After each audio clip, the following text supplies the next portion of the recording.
Remue ménage. Remue ménage.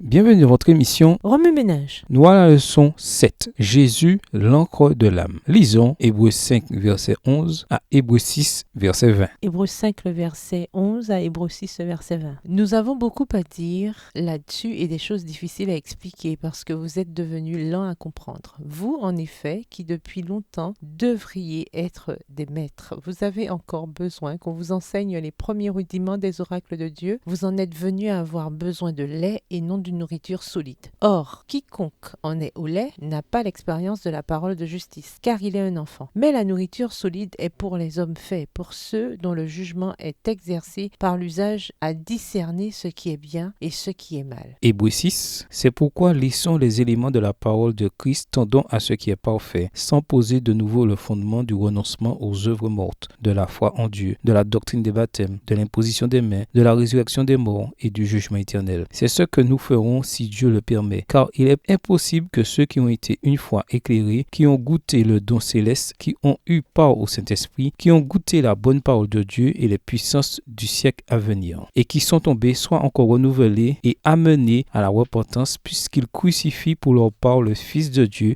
et l'exposent à l'ignominie. Verset 7. Lorsqu'une terre est abreuvée par la pluie qui tombe souvent sur elle et qu'elle produit une herbe utile à ceux pour qui elle est cultivée, elle participe à la bénédiction de Dieu. Mais si elle produit des épines et des chardons, elle est réprouvée et près d'être maudite. Et on finit par y mettre le feu. Quoique nous parlions ainsi, bien-aimés, nous attendons, pour ce qui vous concerne, des choses meilleures et favorables au salut. Car Dieu n'est pas injuste pour oublier votre travail et l'amour que vous avez montré pour son nom, ayant rendu et rendant encore des services aux saints. Verset 11. Nous désirons que chacun de vous montre le même zèle pour conserver jusqu'à la fin une pleine espérance, en sorte que vous ne vous relâchiez point et que vous imitiez ceux qui, par la foi et la persévérance, héritent des promesses. Lorsque Dieu fit la promesse à Abraham, ne pouvant jurer par un plus grand que lui, il jura par lui-même et dit « Certainement je te bénirai et je multiplierai ta postérité. » Et c'est ainsi qu'Abraham, ayant persévéré, obtint l'effet de la promesse. Verset 16. Or les hommes jurent par celui qui est plus grand qu'eux, et le serment est une garantie qui met fin à tous leurs différends. C'est pourquoi Dieu, voulant montrer avec plus d'évidence aux héritiers de la promesse l'immutabilité de sa résolution, intervint par un serment afin que, par deux choses immuables dans lesquelles il est impossible que Dieu mente, nous trouvions un puissant encouragement, nous dont le seul refuge a été de saisir l'espérance qui nous était proposée. Cette espérance, nous la possédons comme une encre de l'âme, sûre et solide. Elle pénètre au-delà du voile, là où Jésus est entré pour nous comme précurseur, ayant été fait souverain sacrificateur pour toujours, selon l'ordre de Melchisédek. Introduire. Avertissement. Hébreux 5,